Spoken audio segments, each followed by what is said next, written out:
Hello again, everybody. I'm Roger Hoover. Glad to welcome you back to the Crimson Tide Sports Network, and welcome to our Thursday edition of Crimson Drive presented by Coca-Cola as we're gearing up for Saturday's matchup at home in Tuscaloosa between the number 1 ranked Alabama Crimson Tide and the 12th ranked Ole Miss Rebels.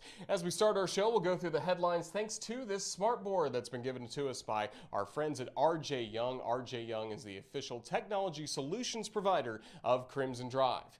First of all, on the show coming up today, we will have Coach's Checklist as head coach Nick Saban met with the media on Wednesday night following Alabama's Wednesday practice. Of course, practice coming up later today before tomorrow's walkthrough and Saturday's game against Ole Miss. We'll also be joined by Eli Gold as he'll give us his Hey Coach preview as Hey Coach comes to us at 6:30 tonight from Baumhauer's Victory Grill. Coach Saban will join the show at 7 o'clock, but a full preview coming up with Eli as well as some thoughts on Alabama against Ole Miss. The other booth, we'll go to Oxford and visit with the longtime voice of the Ole Miss Rebels, David Kellum, get his thoughts on Alabama and Ole Miss and a really detailed scouting report on Ole Miss football. And then for Writers Row, we'll be joined by Sports Illustrated and BamaCentral's Katie Windham to get her thoughts on Alabama through the first 4 games of the season. Taking a look at some other headlines, starting with the Crimson Tide football team. Of course, Saturday home against Ole Miss at 2:30 p.m. I invite all of you to join us on the radio starting at 11:30 when our coverage begins, as we'll also be set up outside Bryant-Denny Stadium. So look forward to seeing all of you just off the Walk of Champions closer to the Tuska statue that's on campus. We look forward to seeing you. Again, airtime 11:30 and our kickoff at 2:30. You can also watch the game on the booth cam. Watch Eli Gold, John Parker Wilson, and Chris Stewart and Rashad Johnson call the game on our Facebook page. Lane Kiffin's coming to town, and Nick Saban throughout his career has always done a phenomenal job against his former assistant coaches, going 23-0, including 1 win against Kiffin. Now, Kiffin did face Alabama once when he was Tennessee's head coach back in 2009. Alabama against Ole Miss. Crimson Tide have really had the upper hand recently, winning the last 5 games against Ole Miss since the Rebels last won here in Tuscaloosa back in 2015. And they're off to a really good start this season. Mentioned top 15 team, 3-0 wins over Louisville, Austin Peay, and Tulane. That was 2 weeks ago. Lane Kiffin has had a bye week to get ready for this football game, so Ole Miss is going to be rested and ready to go once they enter Bryant-Denny Stadium. And some other headlines with Alabama athletics. The women's basketball team has, of course, started practice this week. The men's basketball team starting official fall practice this week as well. And we do know that the women's team will have 9 games available on national television. We'll also have each and every game covered on the radio as well here on the Crimson Tide Sports Network, including the booth cam for Alabama women's basketball home games. Another football note, great to see this for Chris Owens, who has been one of the key leaders on Alabama's team. He has been named a semifinalist for the Campbell Trophy, and that not only looks at what Chris Owens does on the field as one of the stalwart members of Alabama's offensive line, but it also looks at what he does in the classroom. He's one of the best on the football team, one of the best in the Southeastern Conference, and with this honor, named one of the best in the nation. So congratulations to Chris Owens, a semifinalist for the Campbell Trophy.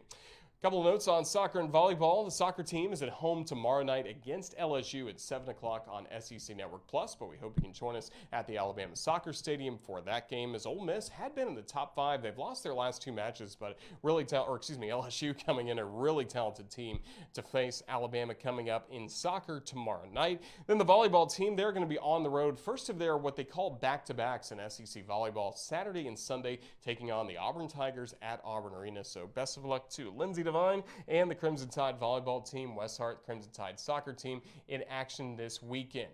Well, this weekend, really the focus for us, Alabama against Ole Miss in football, and Coach Saban last night had his final press conference of the week as Alabama gets ready for Ole Miss. Here's a look at Wednesday's Coach's Checklist. Practice has been pretty good. Players seem to have pretty good attention and focus on what they're doing, what they're trying to do.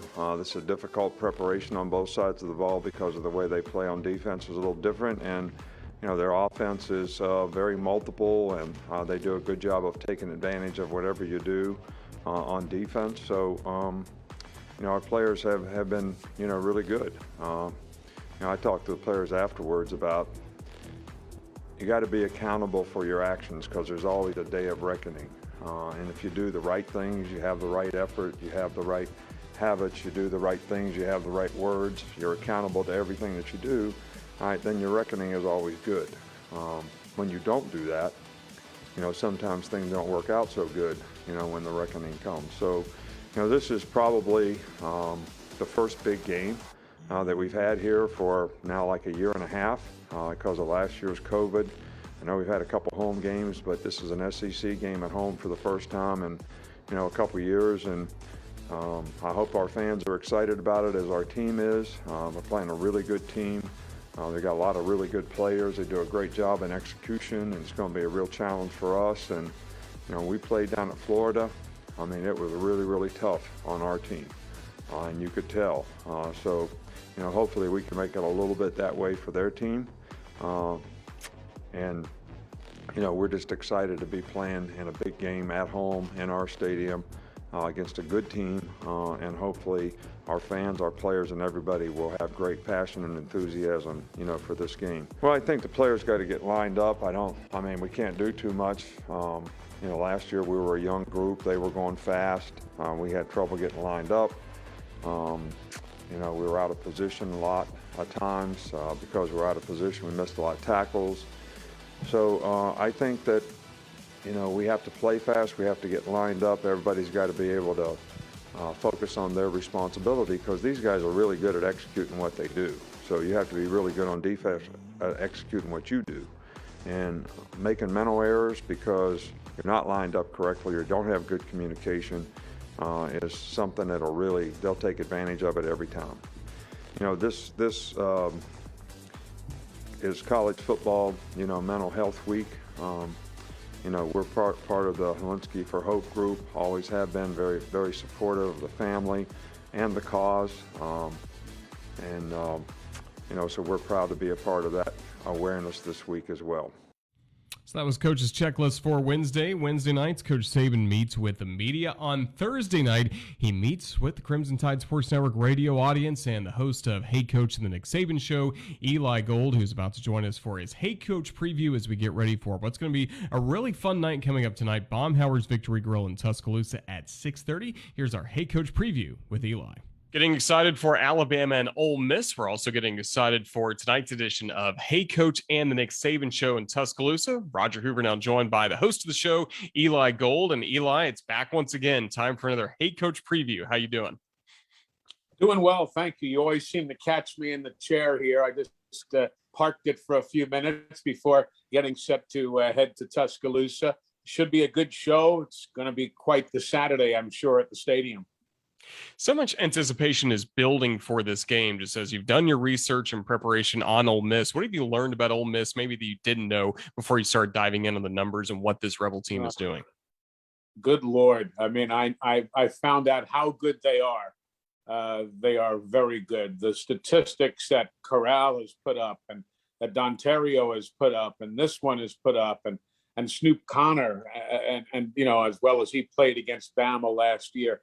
It is just a very, very strong team. They lead America or are second in America in just about every offensive category.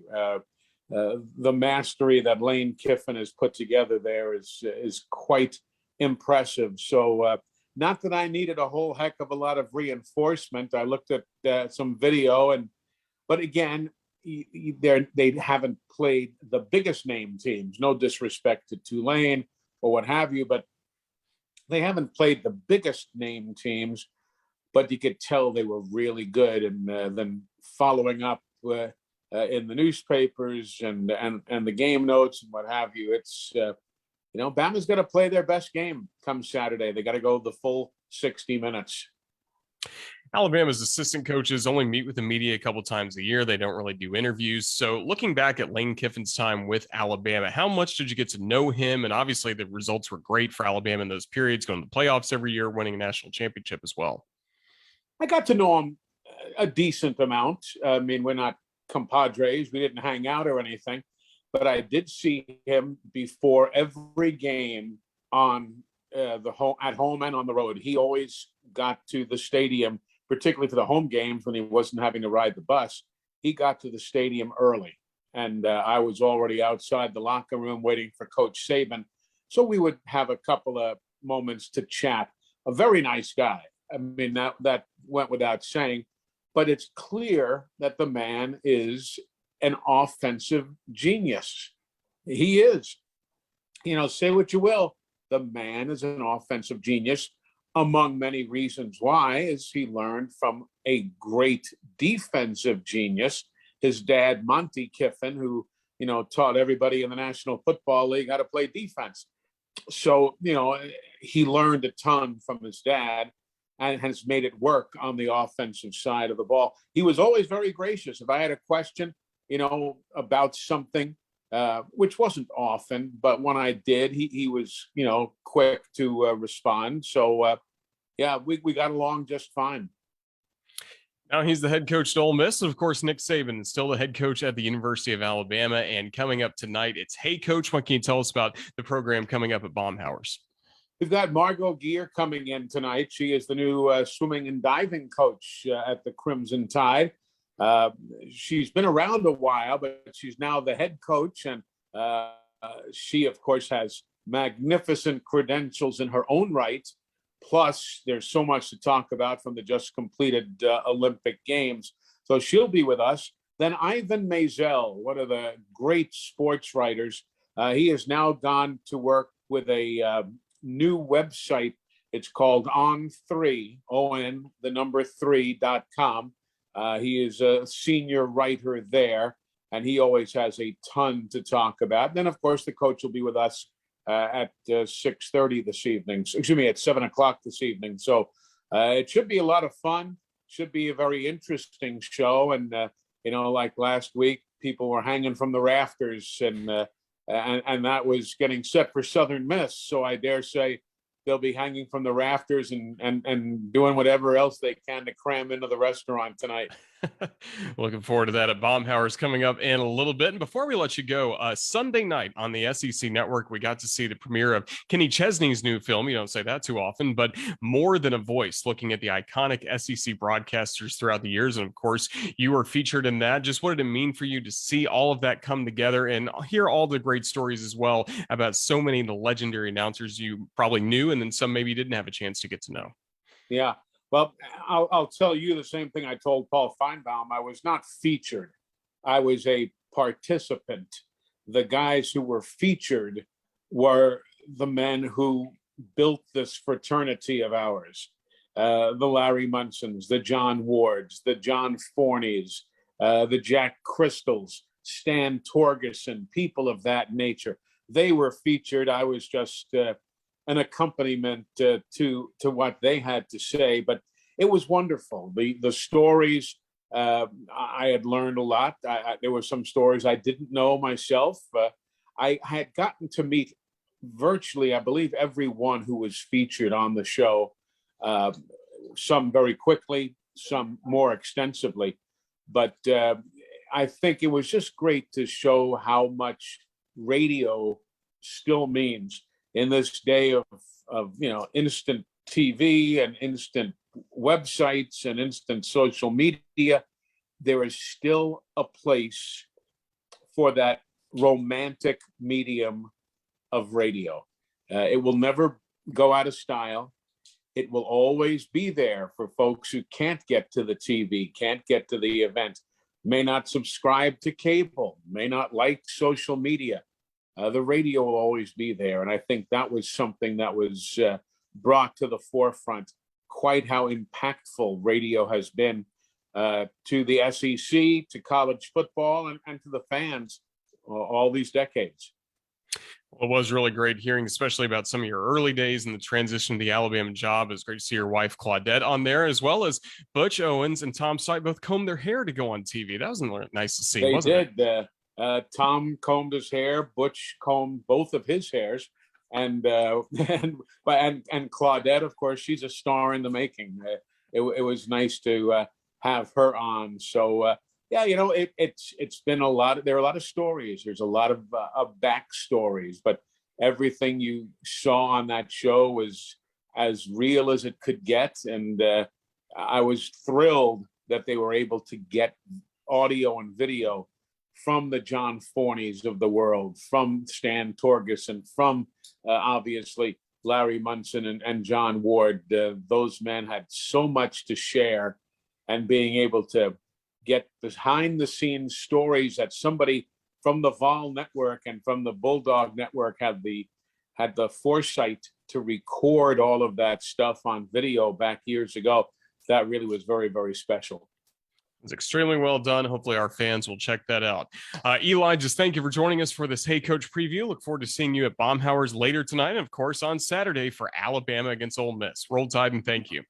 Roll Tide. Talk to you soon, Roger. Great to catch up with Eli Gold as we go from one iconic SEC broadcaster to another as it's time for the other booth. And this week we're visiting with the Ole Miss Rebels radio broadcaster David Kellum, who started calling Ole Miss baseball, I believe, when he was still a teenager. He's been in Oxford, a University of Mississippi graduate for many, many years, and the radio voice of Ole Miss football. And it was great to catch up with him to get a really detailed scouting report on the Rebels, Alabama's opponent, coming up on Saturday. David, first of all, I've got to ask you the most important question first thing. Is it going to be powder blue helmets or navy blue helmets for the Rebels on Saturday? I don't know. We won in the powder blue, so I'm assuming powder blue, but I don't know. It's considered a Navy game. We tell our fans what to wear. So I'm not 100% sure at this point, but I would lean toward maybe the powder blue. We'll see. Well, the powder blue has looked good so far this year. A 3-0 start for Ole Miss. Just how would you characterize to the start to the season that Coach Kiffin and the Rebels have had? It's been really good, Roger. The offense, we kind of felt like was pretty efficient, had some really good weapons, and Matt Corral's just played exceptionally. So we kind of felt really good on that side of the ball. Last year, defensively, we really struggled and went out and got some pieces from the portal. Chance Campbell's done a wonderful job. We've had some other players that have stepped up, and so we're much better defensively. And a lot of my friends have asked me this week, can we beat Alabama? Because, you know, guys at Tuscaloosa are the standard, the gold standard in our league. And I said, well, we're better defensively. We're about to find out if we're Bama better. Because we've done a good job. We're more physical. We run the ball better, but we'll just have to see if on that side of the ball we're going to be efficient enough for this particular game. But we've played really, really well. Very few mistakes. Played a Tulane team that, you know, you look at our schedule and say, well, they hadn't played anybody yet. Well, Tulane almost beat Oklahoma. Austin Peay's always been a pretty decent program too. Louisville out of the gates was a huge win for us as we're continuing to pull for them the rest of the year. So even though it's just a non-conference sample to this point, it's been pretty impressive. What does Matt Corral do best? Is he a better passer? Is he a better runner? The combination really make him one of the better quarterbacks in the SEC? You know, I think it's a combination. When he first got here, as all kids are, a little bit immature, trying to force things, trying to prove himself, trusted his skills. He's got a phenomenal arm. He can make all the throws, very, very accurate. Last year, you know, he had the 6 interceptions against Arkansas, and it was just forcing stuff into where it didn't exist. And he's got 0 interceptions at this point. He's a mature quarterback. His second year under Jeff Levy in the offense, I think with Jeff and Lane, they've done a tremendous job of making him stay within the offense, taking advantage of opportunities, his keys, reading his keys much, much better. And you couple that with being an exceptional talent. He's really good. He's I think maybe the best quarterback in the country. Alabama would argue that too, but we're going to see 2 incredible QBs in this game. Yeah, 2 of the best on the same field as we're looking forward to Alabama against Ole Miss. And Matt Corral has a lot of weapons around him. What can you tell us about guys like Jerrion Ely or Ontario Drummond, Jonathan Mingo, Braylon Sanders? Well, in the running back room, you've got Ely, of course, who's a really gifted talent also. And then Snoop Connor gives you a little bit more strength in the running room too. Parrish done a good job also. So we've had really good production in the running game. A lot of people, when you first look at Lane's offense, they think of, well, pass happy, and we led the league in rushing last year. And so there's a lot of running involved in the offense. And the receivers have really stepped up. We lost some key receivers, but Drummond has been incredible throughout the year. Mingo's a big target. We've had the tight end in the mix a little bit too. So he's got plenty of weapons on that side of the ball. And the offensive line's played really well on that side too. So we're pretty thorough there. Can you be mistake-free against a very good Alabama team? We'll see if that's the case. But he has a lot of options on the offensive side. And then looking at the defense, just which position group really matches up the best with Alabama on that Ole Miss defense? You know, I think the defensive front has really helped us. We've gone to a different scheme with a 3-down lineman. Your fear with that, I guess, to a certain extent, is Alabama lineup, just run the ball. are we going to be as good against a team that wants to power it at you? But that's not really the Bama MO necessarily right now. But I think the defensive front has done a nice job kind of holding the line, letting the other guys play. The addition of Reese in the backfield for him to play a full year transfer from Georgia has helped us in the defensive backfield too. We're getting a little bit better play linebacker wise as well. So everything kind of has emerged and gotten a little bit better on the defensive side.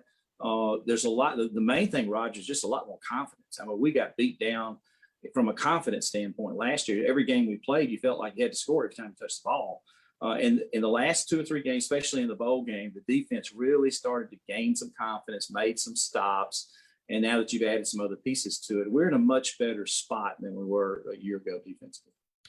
And of course, games like this sometimes come down to special teams. Just what's the confidence level with your place kicker, Caden Costa, as well as your punter, Mac Brown? Costa's been great. He's a true freshman. I don't know how he's going to be, but in front of his first hostile crowd. And when they play the Elephant, some of our young folks may run out of there. Who knows? But he's been great. Of course, Mac Brown's one of the best punters in the country.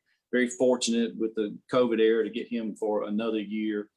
So we're in pretty good shape in the special teams. I had a friend of mine ask me this week, what does it take to beat an Alabama? And we're one of the few teams in the league that's had a tad bit of success in recent years against Alabama in the regular season. I told them it's got to be exceptional quarterback play, and we've got the potential to have that with Matt Corral. He's really, really good. You've also got to be extremely physical. Alabama through the years has always been very, very physical. I think we're okay in that area too. And then you got to have some breaks. The added Bojo play in that one game was the little tip deflection. I mean, Alabama can't scheme against that. You got it covered like a blanket, and it's just unfortunate. And when you play a team the caliber of Alabama, you better have a break or two that might help you out. And you need all 3 of those things to happen. You really can't have just 2 of the 3. So we're in position to be really competitive, possibly could win the game, but it's going to take a near perfect game out of our guys. Is the spirit and the optimism amongst Ole Miss fans really the highest it's been since those back-to-back wins against Alabama in 2014 and 2015? Yeah, I think it really is, Roger. When Hugh was here, exceptional coach, and any freeze game, you felt like you had a chance to win just because of his ability to coach on the field. Lane's the same way. Every time we go into a game, especially now that the defense gives us a chance and gets us some stops, you feel like you can score a lot of points and you've got a chance to win. But the optimism is really off the charts. It's probably as high as I've seen. You know me, I've been here a long, long time. But of course, everybody's optimistically cautious who haven't played a league game at all. And you just don't start checking off league wins, even though you have had a good start. So, but the fans are really pumped and excited and see a potential to have a really exceptional year. Well, you mentioned you've been at Ole Miss for a long time, and on Sunday night, we got to see you in the SEC Network documentary, More Than a Voice. Just what was it like kind of hearing your calls amongst some of the other great calls and great announcers we've had throughout the years in the SEC? Really, really neat. It was well done, good show. I wasn't in the interview group, but they played some of my plays, and it's kind of that in-between announcer, Roger, where I started as a rookie with all those guys, and they were incredible to me. Larry Munson and John Ward and Kevin Ledford and Jack Crystal and Eli, of course, at Alabama. And I started about the same time Mick Hubert at Florida, a little bit after that. So I've got several years in. Now I'm one of them. I'm the guy that's been around forever. But it was really well done, and it gives you appreciation of how radio has changed. I mean, we're sitting here doing an interview on Zoom, that didn't exist in the good old days. Your only option a lot of times was go to the radio, and those guys taught me a lot. I learned a lot of things about the craft from them, and have carried it over and tried to share it with others too. I teach a sportscasting class at Ole Miss as well, and try to, share the knowledge that we've learned through the years. But it's really funny. I know that they made the comment about some guys are really for their teams, and we really all are to some degree. But since I'm a graduate of Ole Miss, I tell everybody, Roger, I've got a license to be a homer because it says on the wall, with that diploma that I went to Ole Miss. So I've got that license to be a homer, but it's an incredible league. To be associated with it for so long has been phenomenal for me. And it was really a well-done piece. I would encourage people to go back and watch it if you haven't done it. Absolutely. Well, that was on the SEC Network on Sunday night, available on demand. But coming up on demand, all Alabama and Ole Miss fans want is a great football game coming up on Saturday at Bryant-Denny Stadium. And David, just thank you for joining us, giving us some insights on the Rebels. We really appreciate it, and have a safe trip. Thank you, Roger. Look forward to seeing you. Great to catch up with David Kellum, again, the longtime voice of the Ole Miss Rebels, as we get ready for Saturday's matchup between Alabama and Ole Miss. As we start to wind down on Crimson Drive presented by Coca-Cola, it's time for Writers Row. And if you're a sports writer covering Alabama, Ole Miss week has got to be a favorite week because so many great storylines are out there between Alabama's Nick Saban, Ole Miss's Lane Kiffin, just these two great quarterbacks, Matt Corral versus Bryce Young. So we figured it was a good time to catch up with Katie Windham. She is a sports writer for BamaCentral, affiliated with Sports Illustrated. So it's great to catch up with Katie Windham for this week's Writers Row. Katie, it's been a really busy week. Alabama against Ole Miss. We knew there'd be a ton of storylines. Is this week kind of gone like you've expected? Are the talking points the same as what you expected going in? Pretty much. Lane Kiffin's been a little maybe extra humble, I feel like. Like he started yesterday's coaches teleconference with, well, you got to go play the best team in the country in their place with a full crowd. It's going to be tough. So he's been laying it on pretty thick, which I figured he was going to go down that route, but I think him having an extra week to prepare, he may be downplaying the Rebels a little bit. Well, Ole Miss off to a 3-0 start, and of course, with Lane Kiffin, there's always going to be a lot of conversation. We've certainly seen that with ESPN and Michael Wilbon throughout the week. Lane's had a little bit of fun about that, but also Nick Saban's talked about some different things that he learned from Lane, and I know you wrote about that earlier in the week. Yeah, I thought it was really interesting. It's got to be a pretty big compliment to Lane Kiffin when, who many consider the greatest coach in college football history, says, I learned about offense from him. Really when Lane came in 2014, and Saban acknowledged this on Monday, he changed the offense. He changed the way Alabama ran things, ran more spread. They had to react to the up-tempo, no huddle that they saw from Auburn in 2013. And Lane was able to do that first with Blake Sims, then, winning the national championship in 2015, and then with Jalen Hurts in 2016 before he left. But it's something that Alabama still uses today, and they've kind of built upon to be able to get some of those more spread quarterbacks like Tua and now Bryce Young, who are both from the West Coast, coincidentally, too. And now Lane certainly has plenty of talent on the offensive side of the ball. Have you learned anything about the Ole Miss defense and how they'll try and slow down Alabama's attack? Yeah, they've definitely improved from last year, even though they have a pretty small sample size since we're only 4 weeks into the season and they were off this past week. They haven't played a stiff competition, but they've definitely improved from last year. Nick Saban's acknowledged that. He said on yesterday's teleconference that they've changed their defensive scheme from last year completely. He said they're more kind of like Iowa State, where they drop 8 into coverage more often. And so Alabama will have to find a way to attack that. Saban said it's kind of hard for them to prepare, or not hard, but just different compared to a team that drops 7 in coverage and rushes 4. So it'll definitely be a different Ole Miss defense than what Alabama faced in Oxford last year when they scored 63 points. Well, the Crimson Tide off to a 4-0 start this season. And Katie, in kind of your opinion, do you feel like Alabama played closer to the style of play that Coach Saban wanted to see this past Saturday against Southern Miss, mainly with just maintaining that intensity throughout a ball game?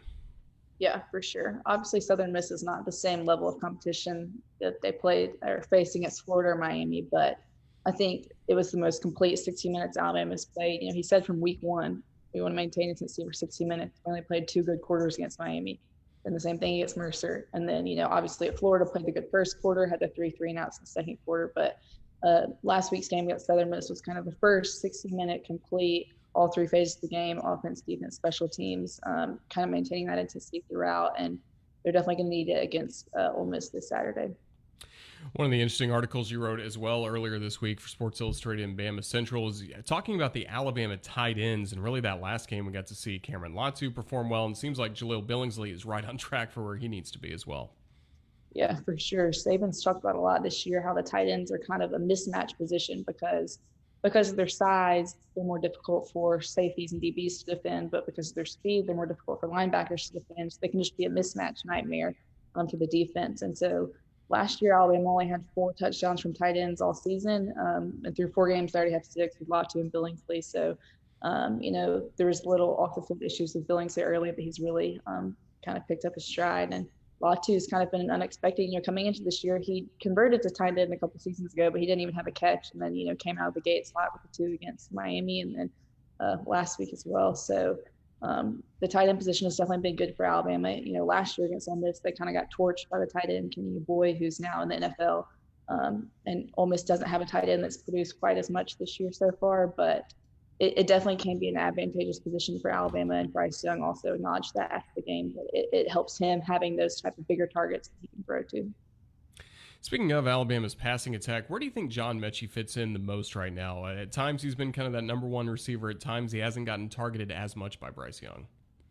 Yeah, it's kind of interesting, really, when you look at the breakdown of the receiving touchdowns from Alabama. There's a lot from running backs and tight ends. And I think Mechie, maybe he has two, but I think he might only have one on the year. I'd have to go back and look.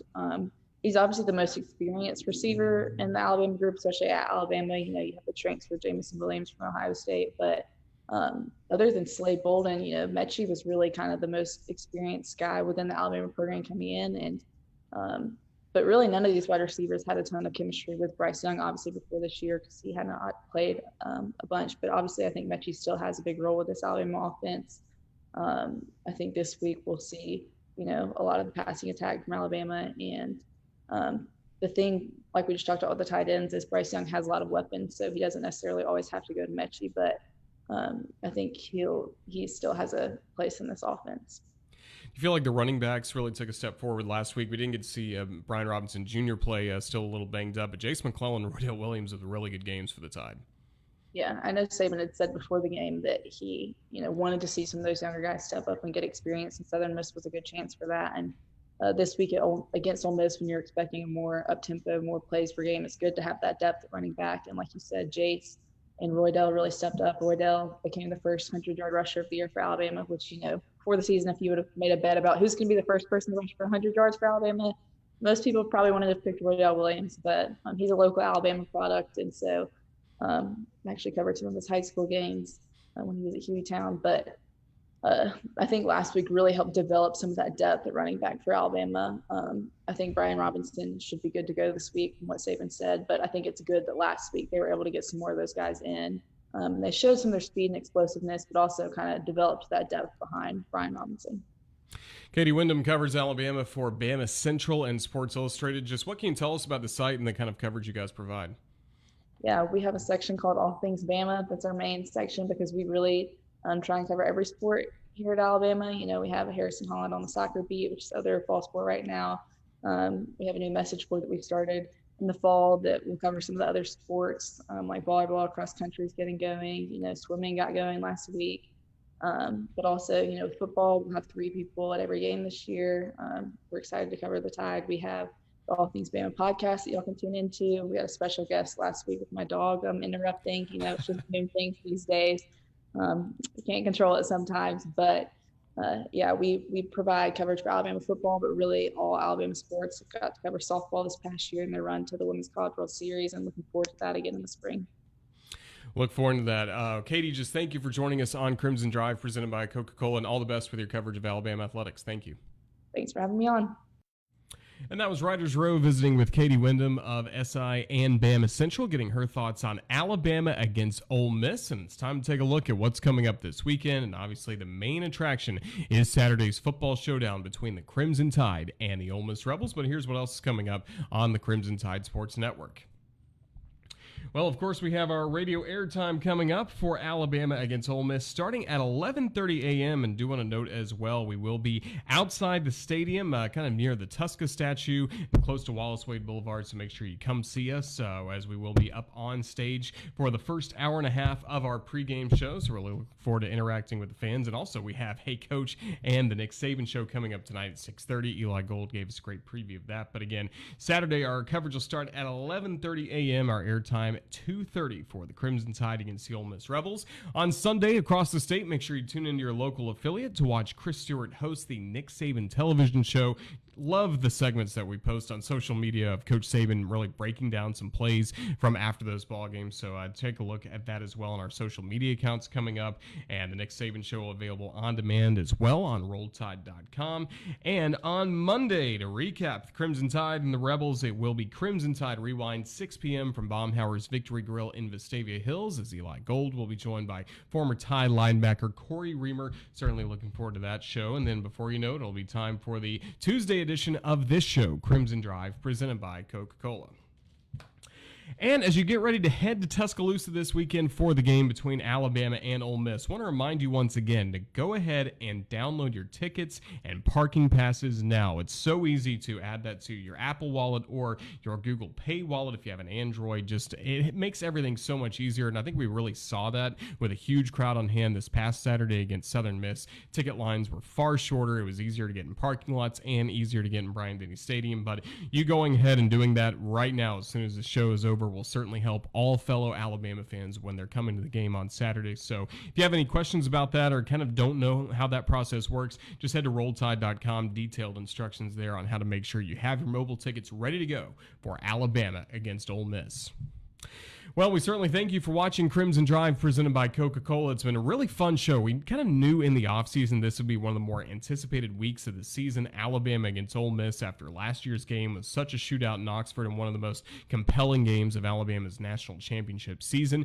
It's here again. The Crimson Tide 4-0, the Ole Miss Rebels 3-0, Nick Saban versus Lane Kiffin, Bryce Young versus Matt Corral. This is going to be a really fun matchup, so we really enjoyed breaking it down today with Eli Gold and David Kellum of Ole Miss, plus Katie Windham of SI and BamaCentral. Thanks as well to our Facebook Live producer, Ethan Caravan, for producing this show and putting it all together. And now, just get ready. We have a lot of content still coming up on the Crimson Tide Sports Network Facebook page. We'll be having Eli Gold's Radio Scene Setter. We'll be having This Week on the Crimson Tide Sports Network, presented by GoPuff. Hey Coach, of course, tonight, streaming live, and just so many things up until kickoff to get you ready for Alabama against Ole Miss. So make sure you like the Crimson Tide Sports Network on Facebook and be sure to follow us on Twitter.